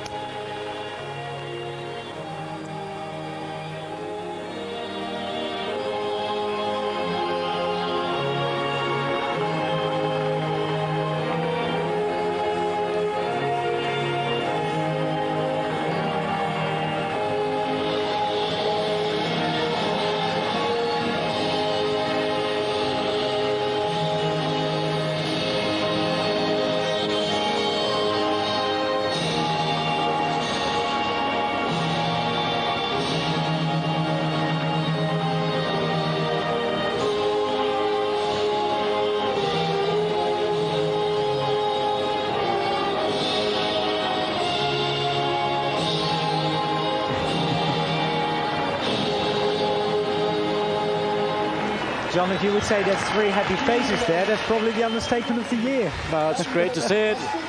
And Rubens Barrichello, it's the first time he's been on a podium, and he just can't control his emotions. And, well, let's see more of it. Well, that's the prize, first prize being given to Michael Schumacher. And you said, well, another 10 points in the bag. Flavio Briatore on the left, on the far left that is, and in red on the left it's Berger, and on the right Rubens Barrichello, who kept kicking the rostrum. He's so excited, he just can't contain his emotions, and Berger equally pleased. A long time for Berger. He's had rotten luck since he's been at Ferrari, and maybe this is now the path back. And look at Barrichello, look. So now it's the Moet Chandon, the champagne battle. Berger exits fast right now, and Barrichello deciding the best place. Briatore deserving of his champagne shower. Let's not forget, John, that Gerhard Berger won his first Grand Prix for the Benetton team, and he knows Flavio pretty well. Sure does. Well, that's what Formula One should be about. This is what public want to see. I was going to say 3 young men, certainly 2 young men, and one not quite so young, but as one in their joy after a hard afternoon's work. And compliments to all three. I mean, that all three drove very, very well indeed. And to the teams, the respective teams, it was going to be an opportunity for everybody to take advantage of a new venue, a new circuit. Benetton, Ferrari and Jordan are the three teams that have scored and succeeded here this afternoon. There we see the Drivers' World Championship. Schumacher, 20 points. Barrichello, 7. Hill, 6. Berger, 6. Alesi, 4. And Fittipaldi, 3. Then it's Katayama and Frenzen on 2. And Wendlinger and Comas on 1 point. That's the situation on the drivers' front. Let's have a look at the situation on the constructors' front, where Benetton is leading by a long, long way. Well, we're into the interview rooms, and after all that champagne, a little bit more composure. And the first thing you want to do is get lots of water into you, because it's a physically demanding and tiring circuit, and dehydration would have been fairly considerable. And taking a mouthful of champagne in that condition, it goes straight into your bloodstream. Again. Questions in German afterwards. Same for you, Gerhard, and from Portuguese for you. Well, Martin Whittaker explaining to the drivers what the procedure is going to be. And Gerhard always ready with a little joke. Well, Gerhard probably got a stink bomb in his race suit just to ensure that the thing is a memorable occasion. Constructors' Championship then. 20 points for Benetton, 10 for Ferrari, 7 for Jordan. Williams is 6th, then Sauber, Footwork and Tyrrell. So that is the situation with the constructors.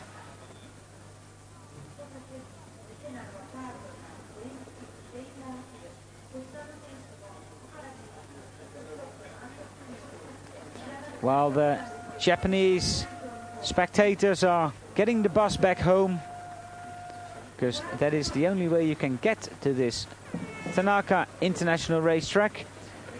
This is the final result. Roland Ratzenberger bringing home the Simtek, 5 laps down, but bringing it home. And there, Frenzen, Comas, Herbert.